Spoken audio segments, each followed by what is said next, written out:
21절부터 28절까지 말씀을 보시겠습니다. 창세기 45장 21절부터 28절까지 우리 한 절씩 교독하시겠습니다. 이스라엘의 아들들이 그대로 할세 요셉이 바로의 명령대로 그들에게 수레를 주고 길 양식을 주며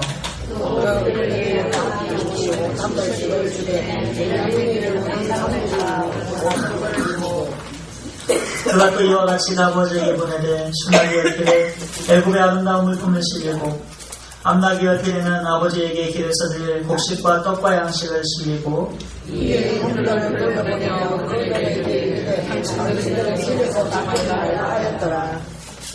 그들이 애굽에서 올라와 가나안 땅으로 들어가서 아버지 야곱에게 이르러 요셉이 지금까지 살아있어 애굽 땅 총리가 되었더이다. 야곱이 그들의 말을 듣고하여 애굽을 떠나더니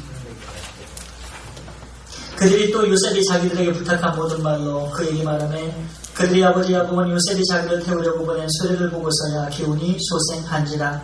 이스라엘이 이르되 조카들아 내 아들 요셉이 지금까지 살아있으니 내가 죽기 전에 가서 그를 보리라 하니라.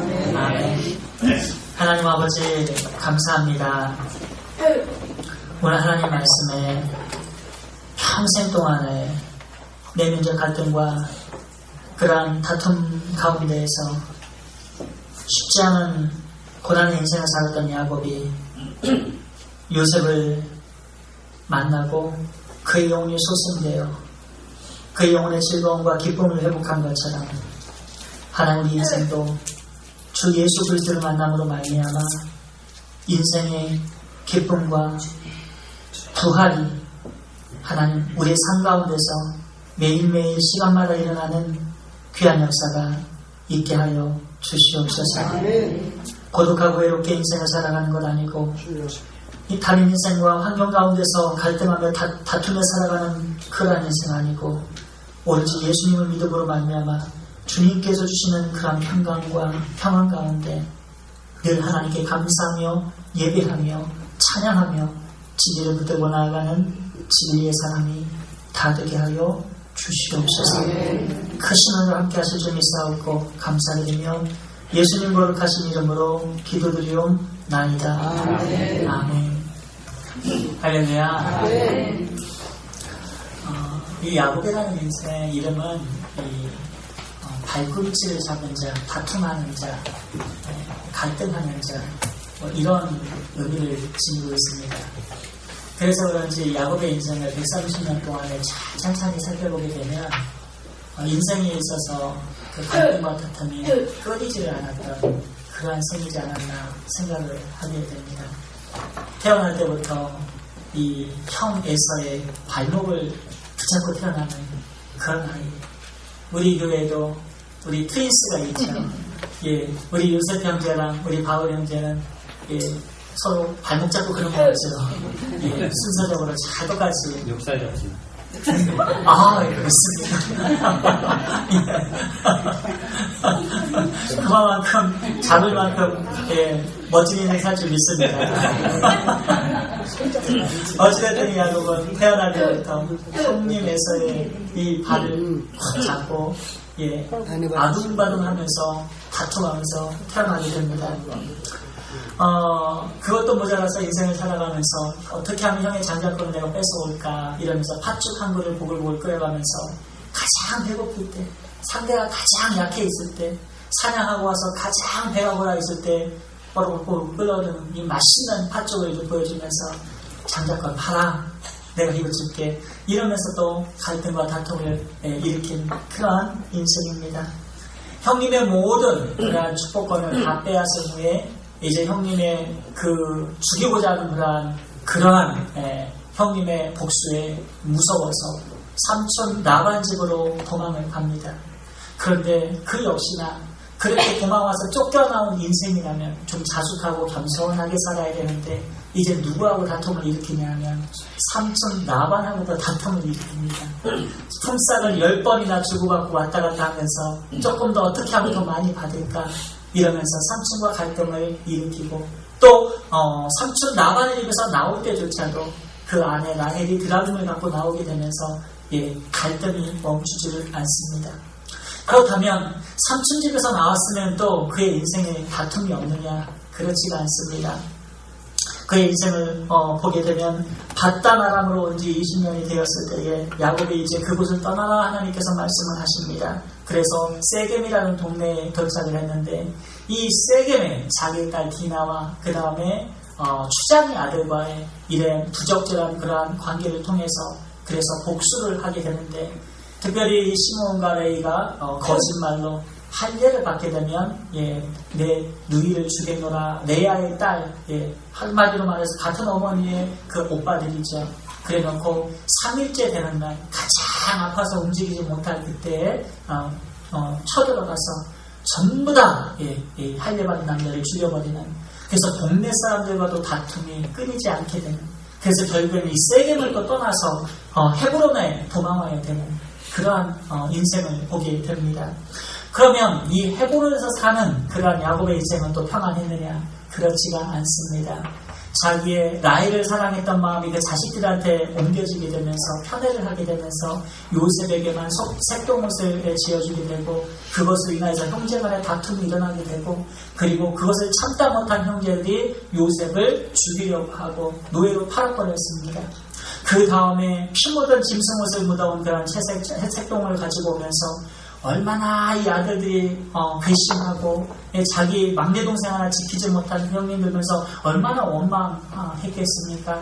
그렇게 평생을 요셉을 또 생각하고 자식들한테 믿음을 주지 못하고 그런 갈등의 인생을 살게 됩니다. 그리고 오늘 창세기 42장에 이제 현재로 올라와서 20년이 지난 시점에도 그의 자녀들과 야곱은 그렇게 좋은 관계로 보여지지가 않습니다. 창세기 42장 36절에 보니까 자식들을 원망하는 야곱의 모습을 찾아볼 수가 있는데 제가 읽어드립니다. 그 아비 야곱이 그들에게 이르되 너희가 나로 나의 자식들을 잃게 하도다. 요셉도 없어졌고 시므온도 없어졌거늘 베냐민을 또 빼앗아 가고자 하니 이는 다 나를 해롭게 함이로다. 모든 사람들이 모든 환경이 다 나를 해롭게 할 뿐이고 나에게 고통을 줄 뿐이고 나에게 정말 인생의 즐거움이 이제 없구나 이런 고백을 하는 것을 볼 수가 있습니다. 이렇게 야곱은 요셉을 잃고 22년이라는 시간이 지나가는 동안에 참으로 내면적 갈등 가운데 깊은 심란한 고난의 인생을 살게 됩니다. 참담한 세월이었고 소망이 끊어진 것 같은 그런 어려운 그러한 삶이었습니다. 이렇게 130세가 된 야곱의 지나온 인생들은 온통 갈등의 시간뿐이었습니다. 그런데 이렇게 소망이 없던 야곱에게 오늘 기쁜 소식이 들립니다. 애굽으로 양복을 얻으러 갔다가 돌아온 아들들이 놀라운 소식을 전해줄 것입니다.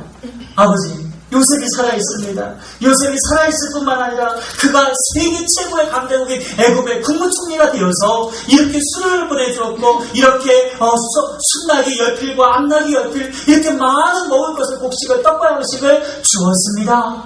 그리고 요셉이 지금 우리 온 가족을 아버지를 모시고 애굽에 있는 고센 땅으로 오라고 합니다. 우리 이제 살았습니다. 그 소식을 듣게 된 것입니다. 그동안에 눌려있던 모든 영혼의 답답함이 다 해소가 되고 영혼이 소생된 것 같은 그러한 은혜를 경험하게 됩니다. 사랑하는 성도 여러분, 오늘 하나님의 말씀을 듣고 혹시라도 인생이 조금이라도 내가 야곱과 같은 그런 고난이 있었고 영적으로 눌림이 있었고 답답한 면이 있었다면 오늘 하나님의 말씀을 읽어서 여러분의 인생이 소생되기 원합니다. 부활하기를 원합니다. 한순간에 하나님의 은혜를 입으시기를 축원드립니다. 먼저 우리는 어떻게 야곱이 인생의 소생이 되었는지 우리가 한번 살펴볼 필요가 있는데 우리 26절 한번 같이 한번 읽겠습니다. 시작. 알리어리되 요셉이 지금까지 살아있어 애굽 땅 총리가 되었더이다. 야곱이 그들의 말을 믿지 못하여 어리둥절하니 어리둥절했다라는 표현이 있습니다. 놀라운 소식을 들은 이 야곱은 굉장히 어리둥절했습니다. 이거 어떻게 된 거지?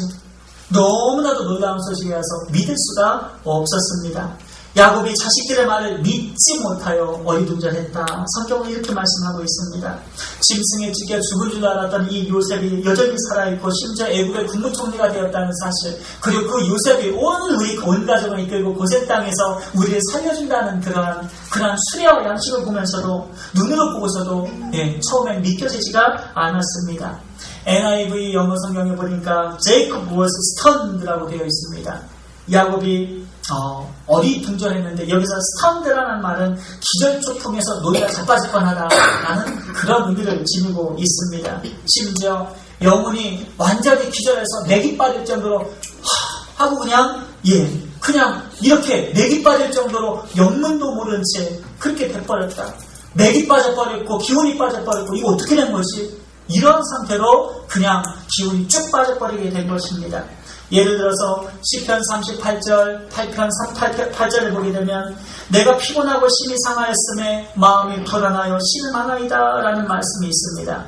다윗이 죄악에 빠졌을 때에 영혼의 즐거움이 다 영혼에서 빠져나가 버렸습니다.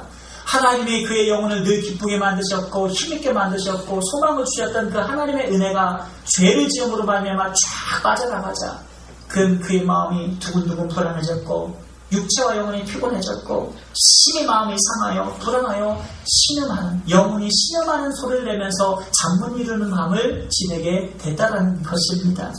사랑하는 성도 여러분, 인간은요 하나님의 은혜를 받아야 됩니다. 하나님의 사랑이 있어야만 됩니다. 우린 그 하나님의 은혜로 인생을 하루하루 즐겁고 기쁘게 살아가는 줄로 믿습니다. 그런데 이 다윗이 죄를 짓고 나니까 영혼에 쫙 기운이 다 빠져버리게 됐습니다. 끙끙대는 것입니다. 그렇다면 어떻게 해서 야곱은 이렇게 was stunned, 이렇게 기운이 다 빠져버리고 영혼에 힘이 없는 상태가 되었는가? 26절 말씀해 보니까 그 이유가 담겨져 있는데 26절에 알려 이르되 요셉이 지금까지 살아있어 애굽 땅 총리가 되었더이다 이렇게 말했더니 야곱이 그들의 말을 어떻게 했다? 믿지 못하여 했습니다. 사랑하는 성도 여러분, 인생에 있어서요 힘있게 사는 방법은 다른 게 아닙니다. 믿으면 힘이 살아납니다. 하나님의 말씀이 내게 믿어지면 기운이 살아납니다. 내 비록 지금 상황은 좋지 않고 고민하는 생이고 내면에 갈등이 있고 사람들 보기에도 비웃을 것 같은 그런 체제에 내가 혹 있다 할지라도, 그러나 하나님이 나를 사랑하시고 하나님이 나를 이끄시고 하나님이 나와 함께 하신다는 이 말씀이 믿어지고 하나님이 믿어지면 그의 영혼은 소생하게 되어 있습니다. 아무리 장정이라도 넘어집니다. 아무리 용사라도 쓰러집니다. 그러나 아무리 약한 소년을 할지라도 하나님의 말씀을 앙망하는 자에게는 하나님께서 능히 헤쳐나갈 수 있는 힘과 용기와 소망과 능력을 주시는 줄 믿으시기를 바라겠습니다. 사실 요셉은 두 가지 꿈을 꾼 적이 있습니다. 첫 번째 꿈은 형들의 공식당이 자기를 향해 저라는 것이고, 그 다음에 꾼 꿈은 해, 달, 별들이 아버지, 어머니를 비롯한 모든 형님들의 그런 별들이 자기를 향해서 저라는 꿈을 꾸었습니다. 명백한 하나님의 계시죠. 하나님께서 꿈을 통해서 그에게 소망을 주셨습니다. 그 말을 듣고 창세기 37장 11절 말씀에 그 형들은 시기하되 그 아비는 그 말을 마음에 두었더라 그랬습니다. 야곱은요 그게 믿어진 겁니다. 그런데요 시간이 지금 몇 년이 지났어요? 20년 이상이 지났습니다. 22년이 지났어요. 20년이 지나면서 야곱의 그 마음이 어떻게 변했습니까? 믿음이 점점 낙심되고 아들이 죽었다는 생각을 하게 되니까 모든 것이 다 허망한 것이었구나. 그 안에 믿음이 사라지고 불신앙이 그냥 쫙 자리 잡게 됐던 것. 사랑하는 성도 여러분, 우리 하나님의 말씀은 변함이 없습니다. 그리고 하나님이 예수 믿는 자마다 구원을 주시겠다고 약속하셨으면 구원을 받습니다. 그리고 하나님의 택한 백성을 책임지시고 이끄신다고 말씀하셨다면 지금 이 순간도 나와 상관없이 하나님의 그 놀라운 사랑과 역사하심으로 우리 인생을 이끌어가시는 우리 아버지 하나님인 줄 믿으시기를 바라겠습니다. 안타깝게도 야곱은 믿지 못하여 믿음이 없어서 그냥 워즈스턴 기운이 다 빠지고 말았습니다. 어느덧 하나님이 주신 계시를 야곱은 그 약속을 잊어버렸고 마음에 두었던 하나님이 주신 소망을 모두 다 세상 가운데 날려버리고 말았습니다. 그리고 그 자리에는 요셉이 죽었다. 내 아들이 죽었다. 상심과 낙심과 불신앙과 어두운 그런 마음이 그를 사로잡아서 내면적인 갈등과 다툼 가운데서 힘든 인생을 살아가게 만들었습니다. 그러나 사랑하는 성도 여러분, 우리의 인생 가운데 믿음이 없고 하나님의 말씀이 없으면 결코 인생은 힘있게 살 수도 없고 즐겁게 살 수도 없습니다. 혹시라도 우리의 마음 가운데 하나님의 말씀이 믿음으로 자리 잡지 못한 부분이 있다면, 세상의 짐과 세상의 고통과 고난이 우리의 인생을 쫙 옥죄이고 있는 것이 있다면 분명히 말씀드립니다. 그거 버리셔도 됩니다. 버리십시오. 성경은 그것이 쓰레기와 같다고 말합니다. 우리가 염려를 갖고 살아가는 것, 근심하고 살아가는 것, 두려워하며 살아가는 것 다 필요 없습니다. 이 시간 이후로 버리십시오. 그리고 하나님이 나와 함께 하신다. 하나님이 나를 먹이시고 살리신다. 하나님이 내 영혼을 보존하신다. 나를 천국으로 이끌어주시는 하나님의 말씀을 믿고 늘 주님과 함께 기뻐하며 감사하며 믿음으로 살아가시기를 주의 이름으로 축원을 드립니다. 그렇다면 우리 27절 말씀 한번 보겠습니다. 어떻게 야곱의 소생을 영혼의 기운을 소생하게 되는지 27절입니다. 시작. 그들이 또 요셉이 자기에게 적각한 모든 말로 그에게 말하되 그들의 아버지 야곱은 요셉이 자기를 노려보고 시들을 보내서 기운을 소생하였다. 아멘. 27절 말씀을 보니까 26절에는 기운이 쫙 빠졌다가 27절 말씀을 보니까 기운이 쫙 소생하는 그런 모습이 보이게 됩니다. 여기서 소생하다는 것은 리바이브라는 것이죠. 다시 생명이 안에서 용수성치는 것을 말합니다. 다시 내 안에 생명력이 막 솟아나는 거예요. 이걸 히브리어로 하야라는 단어를 썼습니다. 이 하야라는 단어는 구약성경에서 239번 그렇게 사용이 되어졌습니다. 특별히 하야는 하나님의 백성이 영적으로 부흥하는 그런 심령이 막 부흥할 때, 일컬을 때 그때 사용된 단어인데, 특별히 여기서 야곱의 기운이 수생됐다고 하는 말은 야곱의 그 영혼이 부흥되었다라는 것을 의미합니다. 시편 85편 6절 말씀에 보게 되면 이런 말씀이 있습니다. 주께서 우리를 다시 살리사, revive, 다시 살리사 주의 백성이 주를 기뻐하도록 하지 아니하시겠나이까.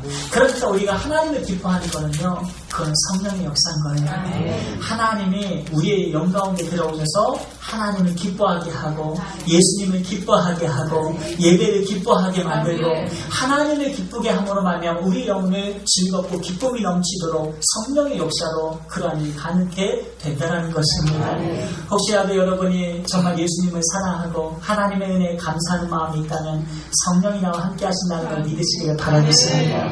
하박국서 3장 2절 말씀에도 보게 되면 여호와여 내가 주께 대한 소문을 듣고 놀랐나이다. 여호와여 주는 주의 일을 이 수년 내에 부흥하게 하옵소서. 여기서 부흥하게라는 단어가 바로 이 하야라는 단어를 쓴 겁니다. 이 수년 내에 나타내시옵소서. 진노 중이라도 긍휼을 잊지 마옵소서. 시편 85편 6절 말씀에 다시 살리사와 이 부흥, 하박국서 3장 2절의 부흥은 똑같은 히브리어로 하야 단어를 썼습니다. 이렇게 야곱의 영혼은 하나님의 영으로 말미암아 다시 영혼이 revive, 소생되었습니다. 영혼이 sem솟게 부흥하게 된 것입니다. 그럼 어떻게 그의 영혼이 부흥하게 되었는가? 바로 요셉이 전해준 말씀 때문이었고, 또 한 가지는 요셉이 보내준 수레를 보았기 때문입니다. 사랑하는 성도 여러분, 그렇다면 요셉이 이 야곱에게 어떤 말을 전해줬는가? 형들의 입을 통해서 첫 번째는 Don't be afraid, do not be afraid. 두려워하지 말라. 저는 이 시간 여러분에게 말씀드립니다. 여러분, 두려워하지 마십시오. 아무것도 두려워하지 마시기를 바랍니다. 당신들이 나를 이곳에 팔았다고 해서 근심하지 마소서, 한탄하지 마소서, 45장 5절에 두려워하지 마소서, 이렇게 요셉이 말합니다. 요셉의 형들이 요셉을 이렇게 팔아먹고 죽이려고 했던 것을 알고 얼마나 두려웠겠습니까? 자신들의 죄가 다 밝혀진 다음에 얼마나 두근두근 두려웠겠습니까? 그리고 이 야곱도 요셉을 잃고 얼마나 두려운 시대를 보냈습니까? 그리고 지금 이 순간도 이제 요셉도 죽었는데 베냐민도 만약에 붙잡혀서 죽게 되면 어떻게 될 것인가? 내 자식들이 다 애굽에서 다 골무로 노예로 붙잡혀서 죽게 되면 어떻게 될 것인가? 설령 그들이 돌아온다 할지라도 식량을 갖지 못한다면 이제 우리가 식량이 다 떨어진 상황에서 우리 가문은 이대로 다 멸절되는 것은 아닌가? 전부 다 지금 두려워하고 있는 그러한 상황입니다. 그러나 사랑하는 성도 여러분, 하나님께서는 우리가 두려워하는 것을 절대 원치 않는 것입니다. 담대하십시오. 두려워하지 마십시오. 두려워하지 말라는 그런 구절을 보면 정확하게 87번이 기록이 되어 있습니다. 시편 3편 6절 말씀에 이런 말씀이 있습니다. 천만인이 나를 두려치려 해도 나는 두려워 아니하리이다. 시편 56편 11절에는 내가 하나님을 의지하였은즉 두려워 아니하리니 사람이 내게 어찌 하리이까. 이사야서 41장 10절 말씀에 두려워 말라 내가 너와 함께함이니라. 놀라지 말라 나는 내 하나님이 됨이니라. 내가 너를 굳세게 하리라. 참으로 내가 너를 도와주리라. 참으로 나의 의로운 오른손으로 너를 붙들리라. 이렇게 말씀하셨습니다. 예수님께서도 요한복음 14장 27절 말씀에 평안을 너희에게 끼치노니 곧 나의 평안을 너희에게 주노라. 내가 너희에게 주는 평안은 세상이 주는 것 같지 아니하리라. 너희는 마음에 근심도 말고 두려워하지도 말라. 말씀하셨습니다. 신구약 전체를 통틀어서 하나님께서는 우리가 결코 두려워하는 것을 원치 아니하십니다. 담대하십시오. 모든 면에 있어서 사업자는 사업하시면서도 담대하시고 학생들은 공부하면서도 담대하고 그리고 모든 면에서 자녀를 키우는 부모님들 특히 어머님들 담대하셔서 설령 내가 혼자라 할지라도 천만이 나를 둘러진쳐서 나를 공략한다 할지라도 두려워하지 마십시오. 하나님이 함께 하십니다. 하나님이 도우십니다. 그런 내가 있기를 주의 이름으로 축원을 드립니다. 둘째는 지체하지 말고 애굽으로 빨리 돌아오라는 그런 요셉의 말이었습니다.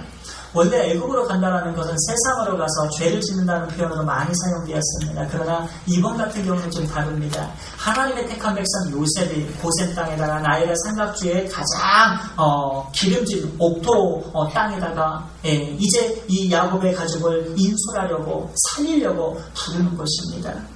큰 민족을 이 땅에 와서 사십시오. 아버님, 여기서 오게 되면 굶어 죽을 일이 없습니다. 여기로 오기만 하면 안전합니다. 이러면서 가족을 부르는 것입니다. 요셉이 이렇게 가족을 초청할 때에 45장 18절 말씀에 이렇게 말씀합니다. 너희 아버지와 너희 가족을 이끌고 내게로 오라. 내가 너희에게 애굽의 좋은 땅을 주리니 너희가 나라의 기름진 것을 먹으리라. 이렇게 말씀했습니다. 이 얼마나 감사합니까? 요셉의 가족을, 야곱 가족을 부르는 것처럼 우리도 누군가의 부름을 받아 이 자리에 오게 되었습니다. 전사님이 나를 부른 것 같고 옆에 집사님이 나를 부른 것 같고 친구가 나를 부른 것 같지만 그러나 그 사실 부르신 이의 주인공은 우리 주님이십니다. 하나님이십니다. 할렐루야. 하나님이요 여러분을 엄청 사랑하십니다. 그냥 사랑하시는 게 아니에요. 그냥 사랑하시지 않으셨다면 택한 백성이라면 내버려 두셨을 겁니다.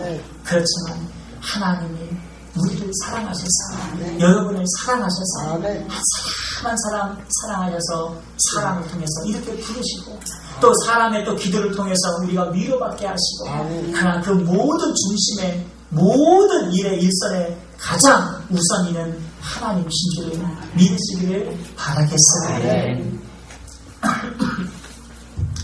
우리 예수님께서도 마태복음 11장 28절 말씀에 수고하고 무거운 짐진 자들아 다 내게로 오라. 내가 너희를 쉬게 하리라. 여러분 예수님 믿고 참된 쉼을 얻고 계십니까? 영혼의 쉼이 있으십니까? 여러분 우리가 예수님을 믿는다면 영혼의 쉼이 있어야 됩니다. 평안이 있어야 됩니다. 평강이 있어야 됩니다. 내가 예수님을 믿는데 언젠가부터가 내가 평안이 사라졌다.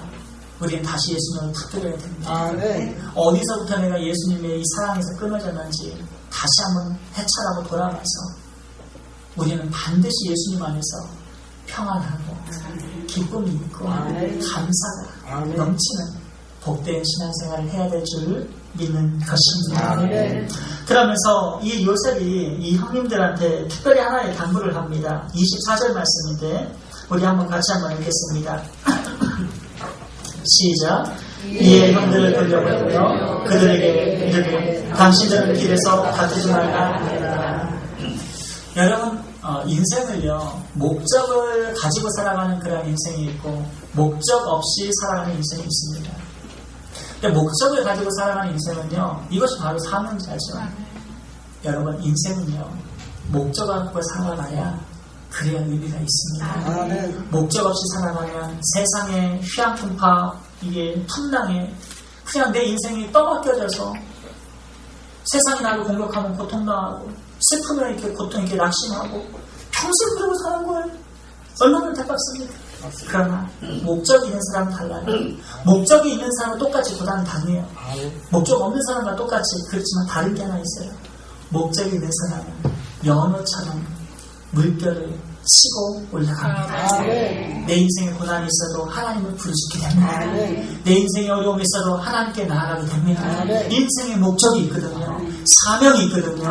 이런 자에게 하나님께서 힘과 능력과 권세와 지혜와 필요한 모든 은사를 주시는 것입니다. 인생의 목적이 없는 사람은 해찰하게 될 수밖에 없습니다. afraid, 당황할 수밖에 없습니다. 내 감정, 내가 하고 싶은 그날 그대로 아무런 계획도 없이 그냥 그렇게 살다 하루하루 가고 그러다 1년이 가고 그러다 10년이 가고 그러다 몇십 년이 가는 거예요. 얼마나 불쌍합니까? 그러나 분명한 인생의 목적을 이제 하나님의 영광을 위해 살겠다라고 사명을 갖고 살아가는 이 사람은 상황이 어떠하든지 빈부에 처하든지 어떠하든지 간에 하나님께 영광 올려드리며 살아가는 멋진 인생으로 쓰임받게 되는 줄을 믿습니다. 그런데 인생의 목적이 없는 자들은 다툴 수밖에 없죠. 오늘 요셉이 그걸 알고 있습니다. 형님들은 지금까지 인생의 목적 없이 그렇게 동생을 미워할 줄 알고 자신의 욕심을 따라 탐욕스럽게 살 줄 알았지 목적 없이 산 거 아닙니까? 간접적으로 얘기하는 거예요. 다투지 말라는 것은. 분명한 목적은 빨리 아버님을 모시고 고센 땅으로 모든 가축을 내려와서 이 땅에서 사는 것이 지금 형님들의 지금 가진 사명입니다. 그러니까 길에서 다투지 마십시오. 그 얘기하는 거예요. 사랑하는 성도 여러분, 인생에 갈등을 갖고 살지 마십시다. 내려놓고 맡기고 하나님께 맡기고 사십시다. 다투지 말고 갈등하지 말고 여러분 낙심하지 말고 오직 하나님의 영광을 위하여서 삶이 어떠하든지 내 인생의 풍랑이 어떠하든지 상관없이 오직 주께서 주신 그러한 사명을 따라 목적을 따라 달려나가시는 주의 거룩한 주님의 백성 되시기를 주의 이름으로 축원을 드리겠습니다. 그리고 요셉이 영혼이 소생되게 된 두 번째 이유는요, 자기를 태우려고 보낸 이 수레를 보았기 때문입니다. 우리 인생도 보게 되면 사실은 인생에 수레가 있어요. 이 두 마리 소가 이끄는 수레를 이제 보내줬는데 10마리의 소를 통해서 애굽의 아름다운 문풍을 실었고 암나귀의 10페리는 야곱 아버지에게 공개할 떡과 양식 그러한 곡물들을 실었습니다. 이러한 수레와 그리고 나귀들을 보면서 야곱이 얼마나 마음이 기뻤겠습니까? 정말 야곱이 살아있구나. 정말 살아있구나. 정말 영혼이 소생됐을 것입니다. 그런데요, 우리의 인생도 마찬가지입니다. 하나님께서 우리를 부르실 때 그냥 부르시지 않아요. 예수님께서 우리를 부르셨을 때는 이와 같이 수레와 나귀를 준비해놓고 우리를 부르시는 것입니다. 아까 점심시간 끝나고 식사를 끝나고 우리 이영래 집사님하고 황우태 집사님하고 그리고 또 우리 신광희 전사님하고 그리고 또 우리 장로님이 저 끝에 계셨고 김영기 목사. 김용길 목사님도 하고 계셨습니다. 저기 나이도 많지 않은데 자꾸 깜빡깜빡한지 모르겠어요. 지금 긴장했나봐요. 근데요, 우리가 그런 얘기를 했어요. 우리가 하나님을 처음 믿게 되면서 한국 일사님 그런 간증을 하시더라고요. 지방 막 쓰고 우리 그 장남하시니까 그 가문의 장손이다 보니까는 제사하면서 절대로 하나님을 믿을 수 있는 환경에 자라오신 분이 아니에요. 그런데 교회를 딱 들어오는 순간 갑자기 확 성령 역사가 밀려오는 게 있죠. 근데 이것을 이영래 집사님께서도 똑같이 그런 경험을 하셨다고 해요.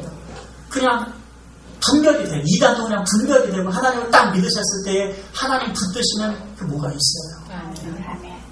이게 바로 인생의 수레라는 겁니다. 하나님이요 그냥 내팽개치지 않아요. 택한 것은. 그래서 이단에 들어갔다가도 이거 아니고 하고 나올 수 있는 것이고요. 성어거스님처럼. 그리고 믿어지지 않으니까 믿어지게 만드시는 것이고요. 그리고 특별히 우리 신광열 전사님 딱 하나님을 믿으실 때에 군대 갔다 오셔서 대순진리에 갔다 오고 그런 말씀도 하셨는데 하나님께서 주님 안으로 오게 하실 뿐만 아니라 주의적으로 딱 임치셔가지고 세워버리시잖아요. 이게 전부 다 하나님의 역사인 거죠. 하나님의 역사. 이게 인생의 수레와 같다는 거예요. 그러니까 우리는 어떤 인생의 그런 수레를 받았느냐? 바로 말씀과 성령이에요. 하나님의 말씀으로 우리가 이 수레에 올라타기만 하면 하나님의 말씀을 믿고 따르기만 하면 그 말씀의 수레 가운데 우리가 구원의 문으로 천국으로 가게 됩니다. 그리고 그것도 부족해서 하나님께서 성령께서 역사하셔서 우리를 하여금 딴 데로 가지 못하도록 성령이 우리의 마음을 붙드셔서 감동 감화 역사하셔서 이단의 말을 듣지 않게 하시고 분별하게 하시고 말씀이 믿어지게 하셔서 하나님께 또 기도하게 하심으로 이 성령의 역사로 우리가 천국을 향해서 달려가게 만드는 거예요. 그러니까 얼마든지 우리가 사람을 통해서 우리가 아까도 말씀드렸지만 맞습니다. 우리가 사람을 통해 중보기도할 때에 실제 선교지에서 선교사님을 기도했더니 죽을 뻔한 상황이 극복이 되는 그런 경우도 수도 없이 많이 있어요. 우리가 기도를 하는 이유가 바로 그런 이유입니다. 그러나 사실은 그 현장 죽으시면 누가 계시냐면 예수 그리스도께서 기도하고 계십니다. 그 길을 듣고 계신 겁니다. 그래서 상삼위 하나님께서 우리의 모든 것을 바라보시고 우리를 지켜면서 이 수레로 말씀과 성령으로 우리 구원의 문으로 이끌어가고 계신 거죠. 할렐루야. 요셉의 야곱 가정을 부르셨던 것처럼 우리 예수님께서 우리를 이렇게 부르셨습니다. 여러분 그럼 기뻐하십시오. 여러분 우리에게는 수레가 있습니다. 양식도 있습니다. 도우시는 이가 있습니다. 그러므로 날 말씀에 충만하고 성령이 충만하여 하나님께 영광을 올려드리시는 그러한 택함 받은 복 있는 주의 백성이 되시기를 축원을 드리겠습니다. 마지막으로 어떻게 그럼 야곱의 영혼이 만족하게 되었는가? 28절 말씀을 한번 같이 읽겠습니다. 시작. 이스라엘이 이르되 조카로다 내 아들 요셉이 지금까지 살아있으니 내가 죽기 전에 가서 그를 보리라. 여기서는 조카도다라는 것은 아주 만족한 것을 의미합니다. 난 이걸로 충분합니다. 이너프라는 거죠. 난 아주 만족해요. 내 아들이 살아있다는 것만 믿고도 나는 그걸로 만족합니다. 우리 인생 가운데 예수님이 계시다는 것만 알고도 주님이 나를 사랑하신다는 것만 깨닫고도 내 인생 만족합니다. 우리 인생 만족하는 거예요. 어떻게 신앙에는 만족이 오는가? 고린도서 3장 5절 말씀을 사도 바울이 이렇게 고백합니다. 우리가 무슨 일이든지 우리에게서 난 것 같이 생각하여 스스로 만족할 것이 아니니 우리의 만족은 오직 하나님께로부터 나느니라. 우리 인생의 여러 만족은 하나님으로부터 나는 겁니다. 또한 시편 103편 5절 말씀에 좋은 것으로 내 소원을 만족케 하사 내 청춘으로 독수리같이 새롭게 하시는 그다. 누가요? 하나님이 그렇게 만드시는 거예요. 내가 만드는 거 아닙니다. 내가 하다 보면 동력이 떨어질 때가 있고 내가 하다 보면 낙심될 때가 있고 내가 하다 보면 싫을 때가 있어요. 그런데 하나님이 독수리 날개 친 것 같이 우리의 인생을 만들어 가십니다. 할렐루야. 때때는 고난도 주시기도 하고 때때는 억울한 일도 당하게 하시고 때때는 고난도 당할 수 있지만 그러나 그 모든 과정에서 통해서 더욱 우리를 독수리 날개 친 것 같이 우리를 연단시켜서 우리를 세우시는 거죠. 아멘. 이게 하나님의 방법입니다. 아멘. 시편 107편 9절 말씀에 그가 사모하는 영혼을 만족하게 하시며 줄인 영혼에게 좋은 것으로 채워 주십니다. 그렇습니다. 사랑하는 성도 여러분, 하나님께 나오실 때요, 하나님을 더욱 사모하면서 나오십시오. 줄인 영혼을 채워주십니다. 그런데 우리는 너무나도 세상 것으로 만족하다 보니까 하나님께 부르지 못하고 하나님으로 만족하지 못할 때가 종종 있습니다. 그런데 여러분, 딱 거기까지입니다. 우리는요, 하나님을 채우면 돼요. 이 세상 것은 다 썩어질 거 아니겠습니까? 썩어지지 않는 하나님으로, 하나님의 그 영광으로 충만하여, 성령 충만하여 영원히 만족하시기를 축원을 드리겠습니다. 우리의 만족이 어떻게 성취되느냐? 방법은 하나입니다.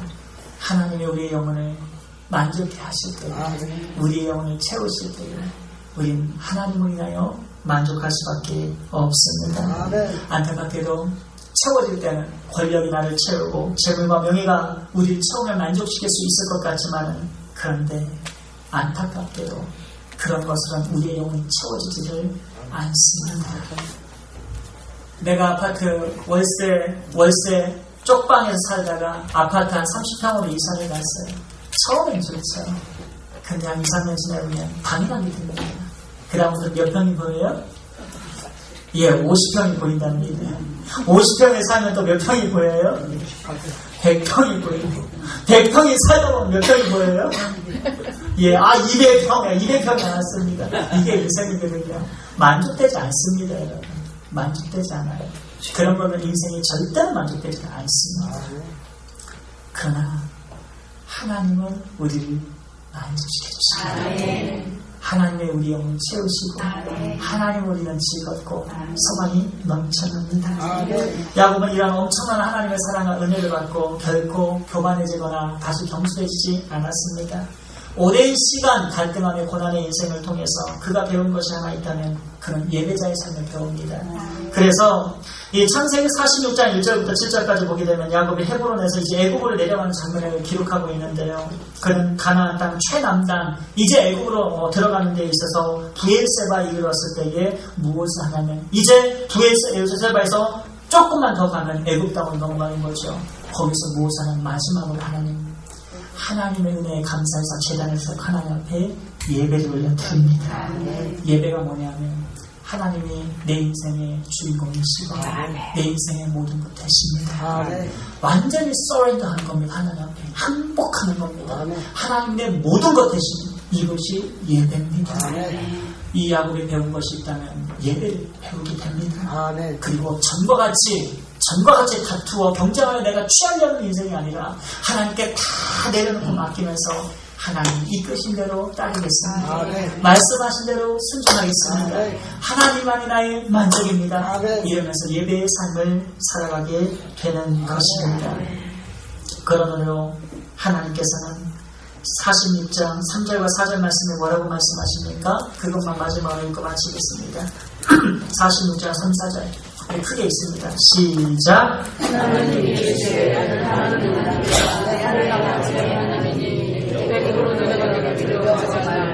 내가 거기서